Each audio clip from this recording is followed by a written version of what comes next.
three events tomorrow and the day after.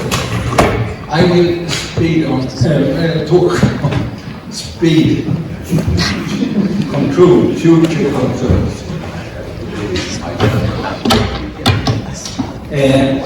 This will be a quick review of findings related to speed controlling, and it's a kind of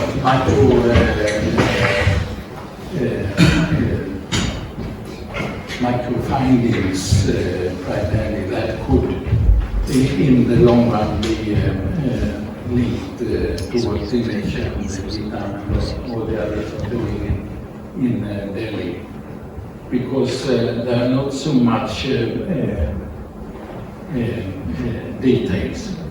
Anyway, I will start concluding that my main focus will be on urban areas for the simple or for some different reasons, namely that pedestrians and bicyclists are the most sustainable road users. Please note, the most sustainable road users, but at the same time, the most vulnerable ones. So, and if you look at killed pedestrians and cyclists globally, they consist of 27%, while the car occupants is in the same range, 31%. And if you look at EU and go down to urban areas, you will find that pedestrians and cyclists stand for twice as many killed as car occupants.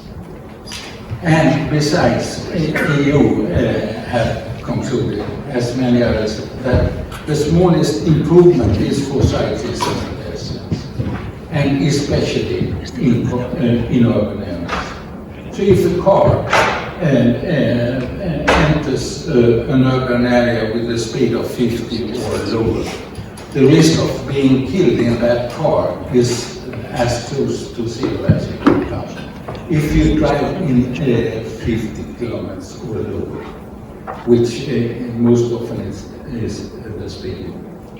While for pedestrians and cyclists has still quite a high risk. So speed, everybody is saying speed all the time.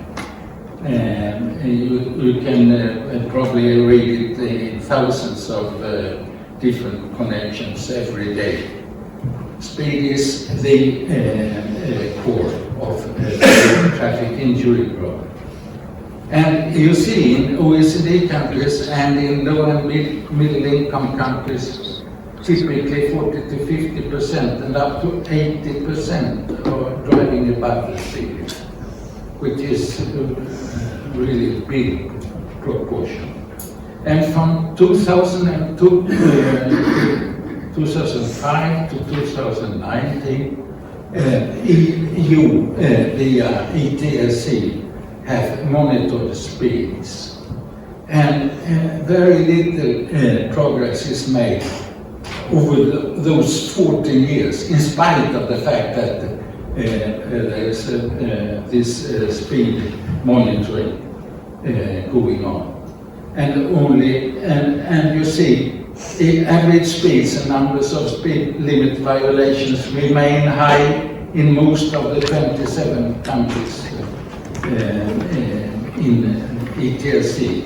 Exceptions are only France, Belgium, Switzerland, Norway, and the Netherlands. And again, less progress is being made on adopting new speed limits. So last, only 7 out of 40 IRTA countries have a lower speed limit than 50 kilometers per hour. At the same time as the potential is extremely large. So if you have 100% compliance, there would be a reduction of fatalities by between 20 and 50%, meaning 270 to 675,000 people could be saved every year, just by everybody keeping the speed limit. It's not a big thing to ask for, is it?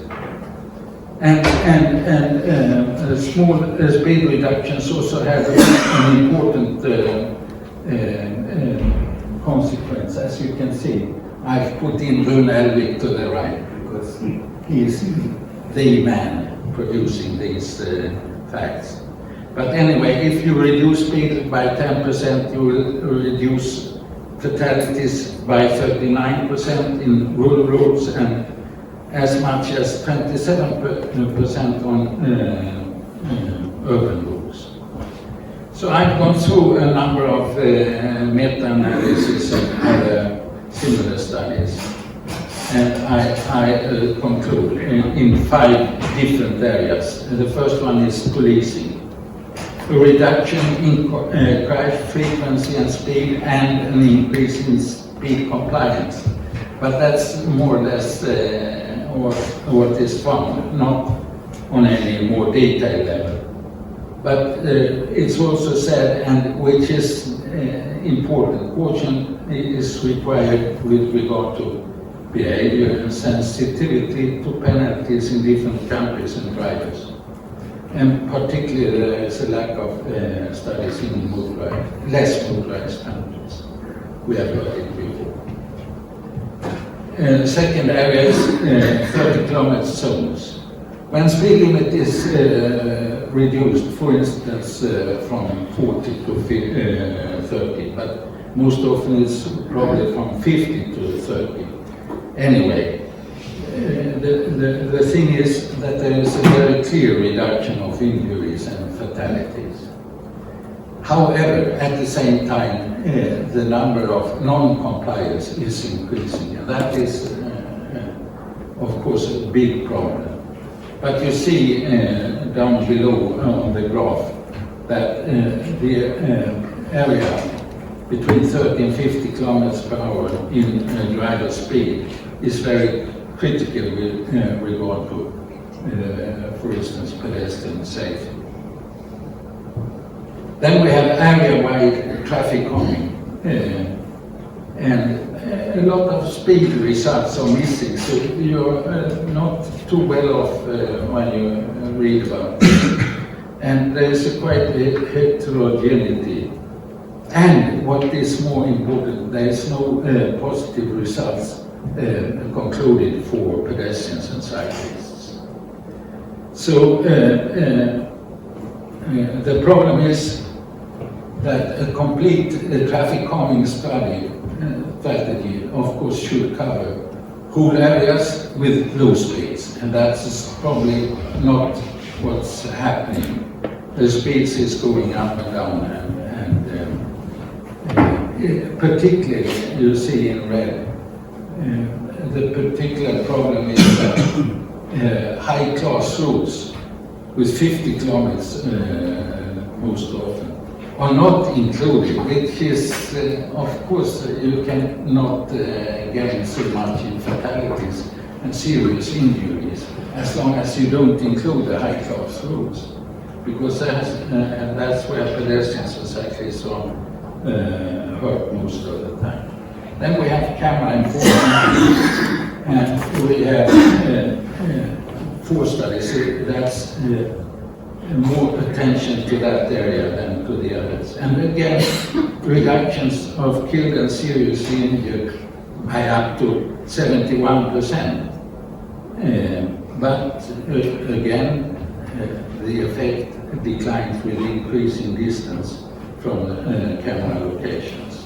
But that can partly both affect generally and affect in the vicinity of controls can be improved quite considerably by using what is called section control, with 2 cameras combined to measure the speed over a distance. But still, the conclusion must be that despite limitations, speed cameras are a worthwhile intervention. And then the 5th area is ISA, intelligent speed adaptation. ISA is reducing speeds significantly and improves driving performance.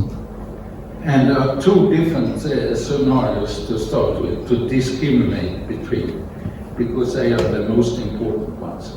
The first one is authority-driven and the second one is market-driven. And authority-driven is, in the end, a system where it's impossible to override the speed limit, while market-driven is based on what we know now as ICoRSI.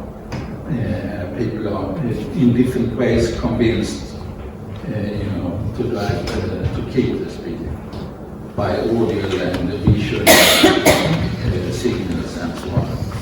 But you see, market-driven is reducing fatalities by 19 to 28%, while authority-driven is reducing fatalities by 26 to 50%, according to the EU, the big EU project, PROSPER. So what are the main evidence gaps in view of Vision Zero?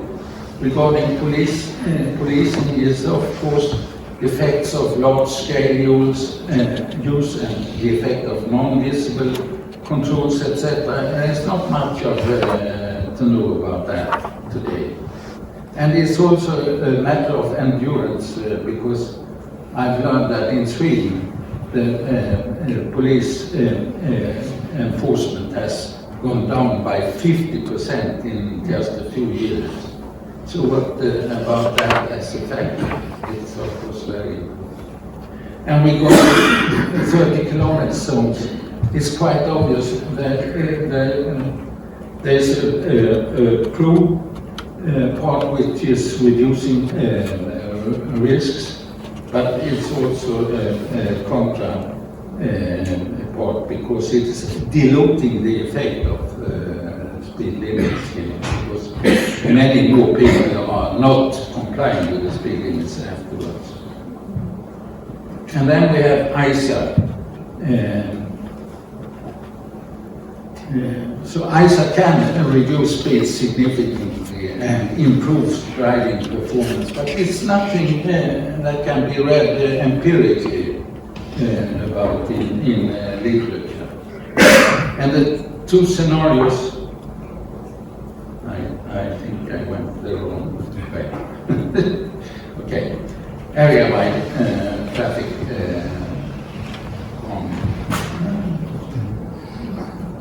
what's good? Yeah. So if you look at the second area-wide traffic calming, there is simply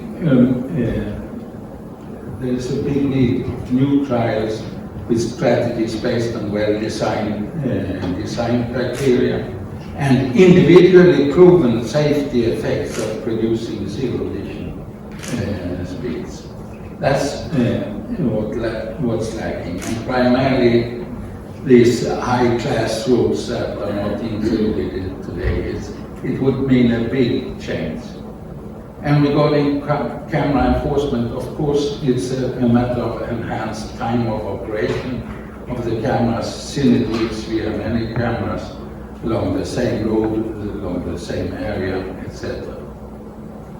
And besides, the use of cameras seems to be very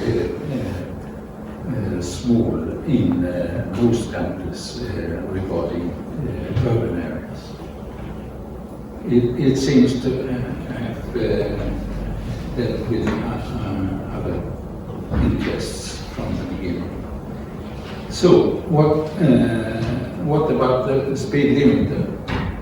We know very little about the effects of low speeds, and we know almost nothing about the use of a speed limiter.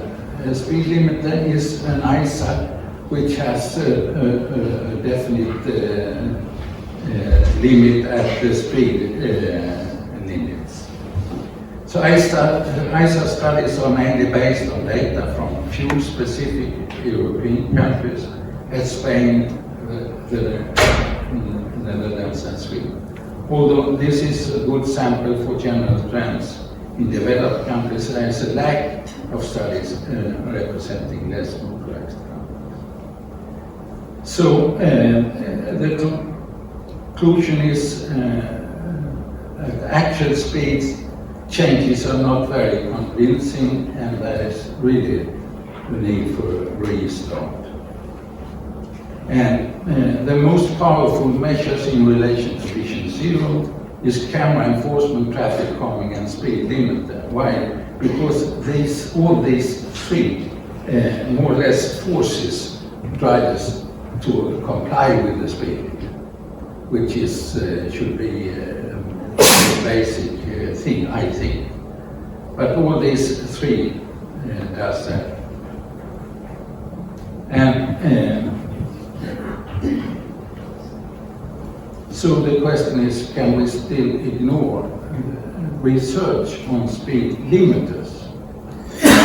Can we go from ICoRSI, where it's voluntary, built on voluntary basis, to speed limiter?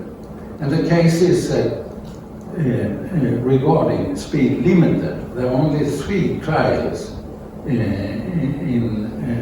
and all of them are in this part of the world that has been carried out real trials on speed limiters. But as you can see, also first research was actually done already in the 70s in France. But the 3 other trials were as well designed as possible, and even though they were small, they gave a lot of positive implications, as you can see here. More harmonized grids at or below the speed limit, improved interactive behavior. Drivers thought the system was very useful, except for some malfunctions. Drivers experienced the speed limit function as a support for safety. So what happened after these 3 trials that were quite positive and pointed at the continuation? New research on ICoRSI was initiated, however, with the important precondition that speed limiter was not a part of new research. It was abandoned simply. And from that on, ICoRSI went on based on voluntary basis, and the main thing with ICoRSI research has been more technical, you know, how to transform messages to drivers and so on. But at the same time, we have this perfect starting point with 30 kilometers per hour. It's now, you know, accustomed with any organization and everybody in cities and so on. I saw yesterday that Stockholm is introducing 30 kilometers everywhere. But for me, the most important thing is actually that we have to go beyond Vision Zero. Vision Zero is just the first important, very important step, of course, but we need to go beyond it, and a key word is coexistence. We need to have a system in the long run that is built on coexistence between every type of road use. And so my hypothesis is, if road users have a fair chance to see each other in ample time, the hypothesis is that then they will react in a proper and safe way. And in the bottom you can see that coexistence is very speed dependent. So if you come with today's car of 2 or 2.5 tons of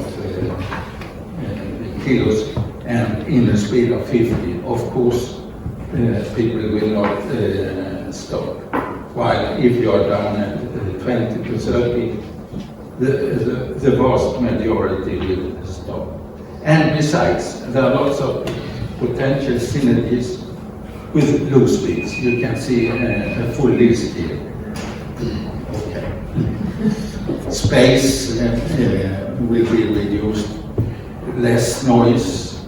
Just imagine that if everybody was keeping like 30, we would have much less noise in our cities, and so on. So there are lots of positive changes. So therefore we need to change the paradigm. The older one is, how can we convince drivers to comply with the speed limit? We have been working with that for years and years and decades and decades, and there are lots of different measures taken without succeeding. So the new paradigm will be, how will drivers behave when they can't overrule the speed limit? And what consequences and behavior will it have generally? So, as an ending, I have added a number of proposals for how to proceed with actual and real research and speed limiters instead of ICoRSI. So, thank you. Thank you.